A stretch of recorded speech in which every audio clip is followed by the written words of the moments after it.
கலைஞர் குடும்ப டிவிக்கு ஸ்பெக்ட்ரம் ஊழல் பணம். தயாளு அம்மாள் கனிமொழி மீது சிபிஐ குற்றப்பத்திரிகை.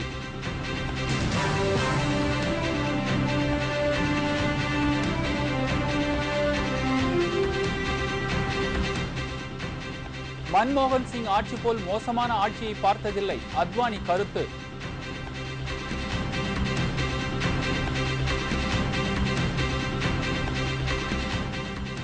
விவசாய உற்பத்தி பெருகினால் மட்டுமே பொருளாதாரம் வளர்ச்சி அடையும், மத்திய திட்டக்குழு கருத்து.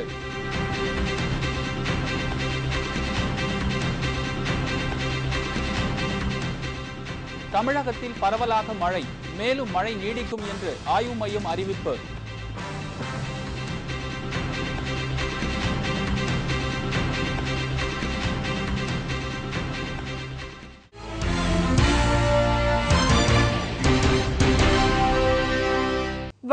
வணக்கம்.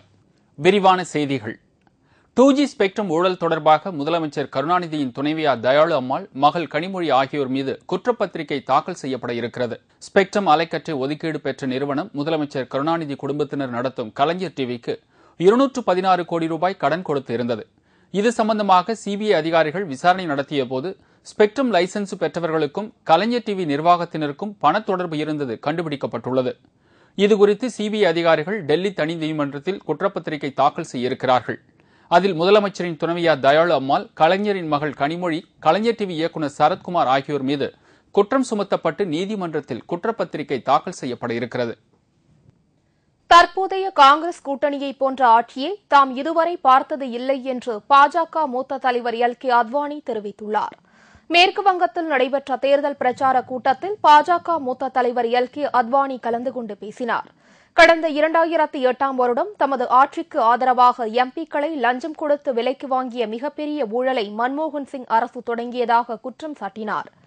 இதைத் தொடர்ந்து ஸ்பெக்ட்ரம் ஊழல், காமன்வெல்த் விளையாட்டுப் போட்டி ஊழல், ஆதர்ஷ் வீட்டு வசதி ஊழல் என்று வருமானம் வரும் இடங்களிலெல்லாம் ஊழல் செய்து நாட்டிற்கு மிகப்பெரிய அவமானத்தை ஏற்படுத்தியது காங்கிரஸ் கூட்டணி அரசு என்று அவர் தெரிவித்தார்.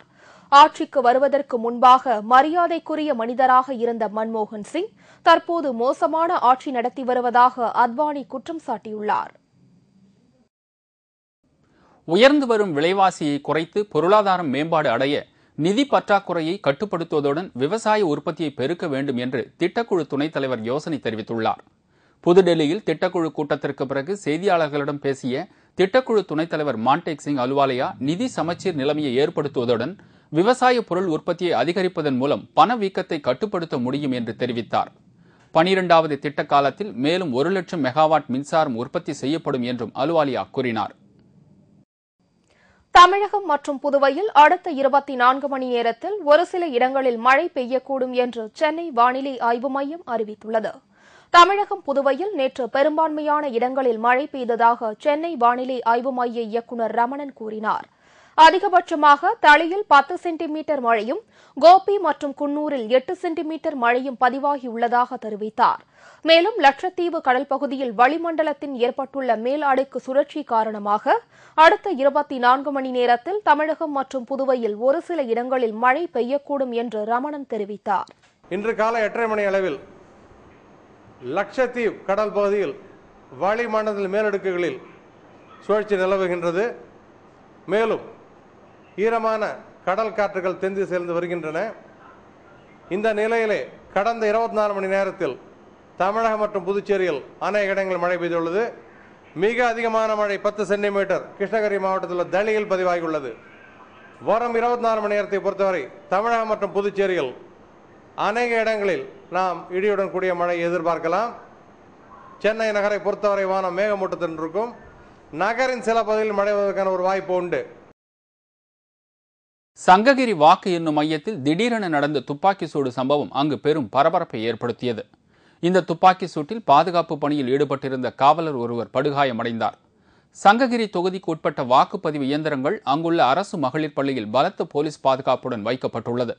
இந்த நிலையில் இன்று காலை பாதுகாப்பு பணியில் ஈடுபட்டிருந்த தமிழ்நாடு சிறப்பு காவல்படை வீரர் கண்டிபாத் மற்றும் சாதுகார் ஆகியோர் இருவரும் கையில் வைத்திருந்த துப்பாக்கியின் செயல்முறை குறித்து ஒருவருக்கொருவர் ஆலோசித்துக் கொண்டிருந்தனர். அப்போது கண்டிபாத் கையில் இருந்த துப்பாக்கி திடீரென சுட்டதில் எதிரே இருந்த சாதுகாரின் மார்பில் குண்டு பாய்ந்தது. இதில் படுகாயமடைந்த அவர் சேலம் அரசு மருத்துவமனையில் தீவிர சிகிச்சை பிரிவில் அனுமதிக்கப்பட்டுள்ளார்.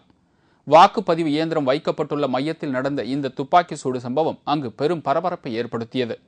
தற்போது அவருடைய உடல்நிலை சீராக உள்ளது. மேலும் அவருக்கு தக்க சிகிச்சை அளிப்பதற்கு சேலம் மோகன் குமாரமங்கல மருத்துவக் கல்லூரி மருத்துவமனையில் உள்ள கண்காணிப்பாளர் முதற்கொண்டு அத்துணை பேருமே இங்கே தயார் நிலையில் இருக்கக்கூடிய காரணத்தினால் அவர் நல்ல ஒரு சிகிச்சை பெற்று மீண்டும் பணிக்கு திரும்புவார் என்று நம்புகிறோம். பகவான் சத்ய சாய்பாபாவின் உடல்நிலை மிகவும் கவலைக்கிடமாக உள்ளது. மருத்துவர்கள் 48 மணி நேர கெடு விதித்துள்ளனர். இதற்கிடையே சாய்பாபாவின் சொத்துக்களை கையாளுவது குறித்து பிரச்சினை எழுந்துள்ளது.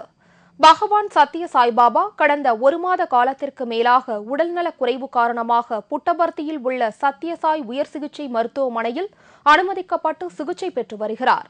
தற்போது அவரது நிலைமை மேலும் மோசமடைந்து வருவதாக மருத்துவர்கள் தெரிவித்தனர்.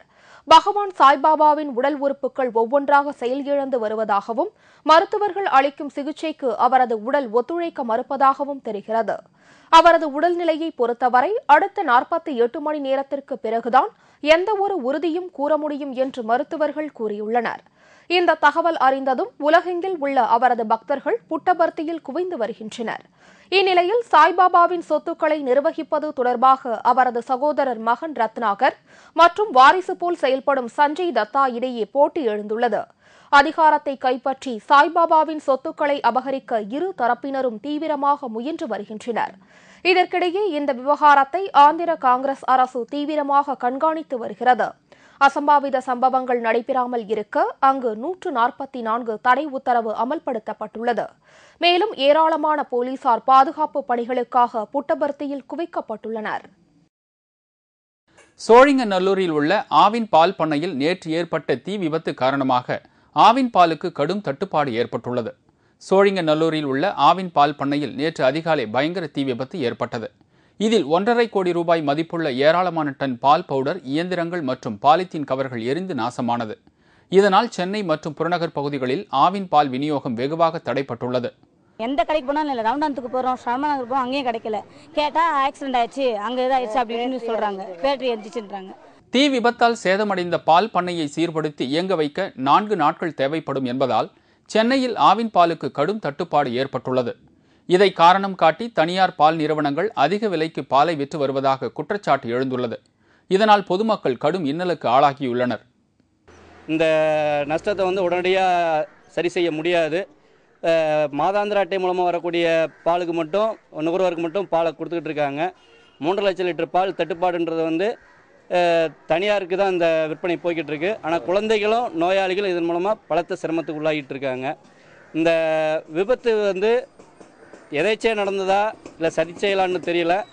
இதை விசாரணை அமைக்கிறதுக்கு ஒரு விசாரணை கமிஷன் அமைக்கணும், தமிழக அரசு அமைக்கணுன்றதை எங்களது தமிழ்நாடு பால்மூர் நலச்சங்கம் வலியுறுத்துகிறது. இத்துடன் செய்திகள் நிறைவடைந்தன. மீண்டும் செய்திகள் இரவு 10 மணிக்கு. உங்களது பிரச்சனைகளுக்கு உடனடி தீர்வு காண 300134 600 என்ற கேப்டன் டிவியின் தொலைபேசி எண்ணுக்கு தொடர்பு கொள்ளுங்கள். வணக்கம். வணக்கம்.